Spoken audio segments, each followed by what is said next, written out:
বেনারসে গিয়ে বাবা বিশ্বনাথ মন্দিরে পুজো দিতে গিয়ে কিছু বেনারসের ফেমাস ফুড ট্রাই করার সুযোগ হয়েছিল আমার। সেখানে প্রথমে আমি ট্রাই করেছিলাম প্রথম দিনে শিবপ্রসাদ লক্ষ্মী ভাণ্ডারের রাবড়ি লস্যি।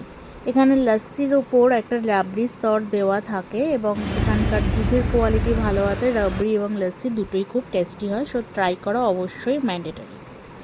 নেক্সট যেটা আমরা ইভিনিংয়ে ট্রাই করেছিলাম কাশি চাট ভাণ্ডার, যেখানকার সমস্ত ধরনের চাট খুব ফেমাস, বাট আমি জাস্ট ট্রাই করেছিলাম এখানকার টমাটার চাট এবং কুলফি। কুলফি তো ঠান্ডায় সবারই খেতে খুব ভালো লাগে।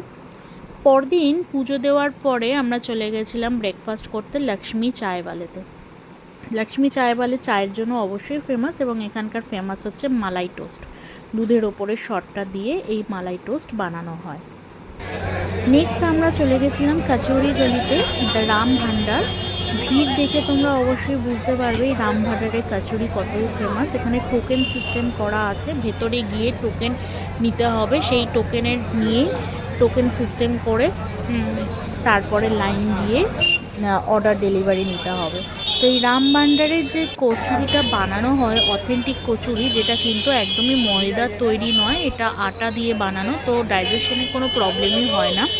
এবং এখানকার এই অথেন্টিক কচুরির সাথে যে তরকারিটা দেয় সেটা হচ্ছে আলুর তরকারির ওপর 3টে চাটনি, ধনে পাতার চাটনি, আরেকটা হচ্ছে লঙ্কার চাটনির মতন, আরেকটা কিছু। নেক্সট আমরা বেনারসে গেছিলাম পান, রাম পান শপ। সেখানকার পানের জন্য তো বেনারস অলওয়েজ ফেমাস। এখানে বিভিন্ন ধরনের চাটনি মশলা দিয়ে পান বানানো হয়, যদিও সব রকম চাটনি বা মশলার নাম আমরা বলতে পারবো না, কিন্তু পানগুলো ভীষণই কালারফুল হয় এবং এতটাই টেস্টি হয়, মানে এটার স্বাদ পুরো মুখের মধ্যে দিলে পুরো মিলিয়ে যায়।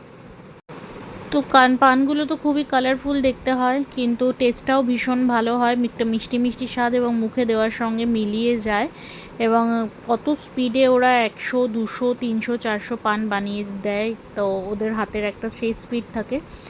সম্ভবত ওরা এই ধরনের যে মিষ্টিটা দিচ্ছে এটা সম্ভবত কিছু গুলকান নাম, গোলাপের বিভিন্ন নির্যাস থাকে, তারপর বিভিন্ন রকম যত মশলার থাকে, অনেক কিছুই থাকে এর মধ্যে, হলুদ, লাল, সিলভার।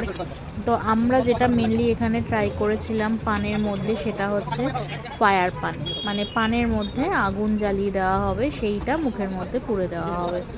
যদিও ওটার নাম ফায়ার পান, কিন্তু আমরা ওটাতে ফায়ার মানে হটনেস কিছুই ফিল করিনি। যেটা আমরা ফিল করেছি সেটা হচ্ছে একদমই কুল, মানে মুখের ভেতরে যখন ওটা যাচ্ছে তখন আমরা একটা ঠান্ডা অনুভূতি পেয়েছি। তো সেই ফায়ার পানটা কীভাবে ওরা তৈরি করেছিল, প্রথমেই ওরা একটু চুনের মতন কিছু লাগিয়ে দিয়েছিল, তারপর সেই বলে ওরা গুলকান নাকি সেই ধরনের কিছু জিনিস, কিছু সুপুরি, কিছু মশলা, কিছু চেরি টুকরো, কিছু ওই সিলভার টাইপের ওরকম বিভিন্ন রকমের মশলা দিয়েছিল। তারপরে ওরা ওখানে দিল ড্রাই নারকেলের রোস্টের মতন, ড্রাই নারকেলের সঙ্গে আরও কিছু দিয়েছিল, যেগুলো সবকটার নাম ওরা বলেছিল বা অতটা মনেও থাকে না বা বুঝতে পারি না, ওরাও করে যায় খুব স্পিডে কাজ। তো তারপরে যেটা করেছিল ওখানে ফায়ারটাকে একটা লুকস দেওয়ার জন্য ওখানে অ্যালকোহল ঢেলে সেখানে আগুন লাগিয়ে দিল এবং তারপর পানের মধ্যে আগুন লাগানোর পর সেইটা পড়ে দিল আমাদের মুখে। নেক্সট যেখানে গেছিলাম আমরা সেটা হচ্ছে দিনা চাট ভাণ্ডার অবশ্যই ফেমাস, এবং এখানে ফেমাস শীতকালে সব বিভিন্ন ধরনের চাট, এবং যেটা শীতকালের সব থেকে ফেমাস, চাট তো সবসময় পাওয়া যায়, বাট যেটা শীতকালের ফেমাস সেটা হচ্ছে উইন্টারের মালাইও হচ্ছে একটা ক্রিমি টাইপের সুইট ডেজার্ট, সুইটনেস এটাতে খুবই কম, তো সবারই এটা খুব ভালো লাগবে। তো এই ফুডগুলো অবশ্যই ট্রাই করা উচিত বেনারসে গিয়ে।